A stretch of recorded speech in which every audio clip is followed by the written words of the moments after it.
সেদিন তো দেখলে কি মাছ নিয়েছিলাম, ভেটকি মাছে, ওটা দেখানো হয়নি সকালবেলা, পুরো ঘুমোচ্ছিল, ফোনেও ছাড়ছিল না। আজকে বাড়িতে ভাবলাম যে কি নেবো না নেবো, মাংস মাছ কদিন ধরে তো খাওয়াই হলো, কি নেব।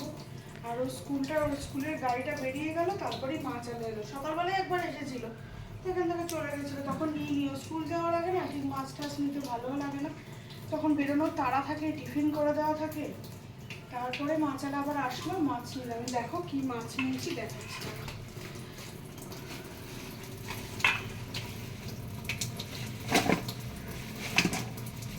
এইটা নিলাম, এই যে এটা কাতলা মাছ নিয়েছি, কিন্তু গোটাটা নিইনি। ওই গোটা নিয়ে না এখন গরমের মধ্যে ফ্রিজে রাখতে ভালো লাগে না। দাঁড়া এটা একটা সাইডে তুলে নিই, এটা পরে ধোবো। আর একটা মাছ নিয়েছি তো, সেটা বরং এই বাটিটার মধ্যে তুলে তোমাদের দেখাচ্ছি। দাঁড়া,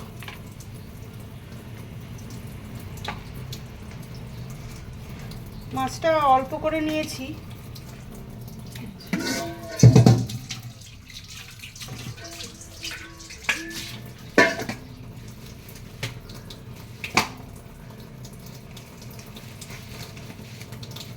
এই দেখো, এটা নিয়েছি বোয়াল মাছ, এই যে বোয়াল মাছ, এই যে বোয়াল মাছ, আর এই যে হচ্ছে কাতলা মাছ। কাতলা মাছটা হাফ নিয়ে নিয়েছি। মাছের তেলটা তো জানোই পিহু খুব প্রিয়, আমারও খুব প্রিয়। মাছের তেলটা ছিলই, তাই ওটা দিয়ে দিল মাছের সাথে। হাফ মাছ, তাই হাফ মাছ নিয়েছি বলে তার সাথে হাফ মাথা, গোটা মাথা তো নিইনি, হাফ মাছ। আর একজন আমাদেরই ক্লাসে থাকে, আর একজন নিল হাফ মাছ।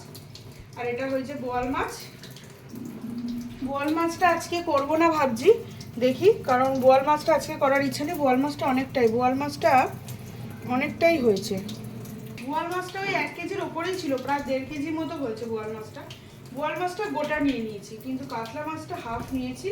এই আজকে মাছ নিয়েছি, কিন্তু আমাদের তো জানোই যে আমরা নিয়ে রেখে দিয়ে একদিনে এত কিছু করি না, 2 রকমের মাছ নিয়ে নিয়েছি। আজকেই দুটো করবো না, গরমের মধ্যে না কেউ সেরকম খাচ্ছে না। বড়টা আজকে সেরকম থাকবেই ভাবছি, দেখি কি করি না করি। তাই ভাবলাম কি মাছ কিনলাম তোমাদের সাথে একটু শেয়ার করে, এখন চেষ্টা করি সবটা শেয়ার। চাটার কি অবস্থা? হ্যাঁ, এদিকে আবার চা হচ্ছে না।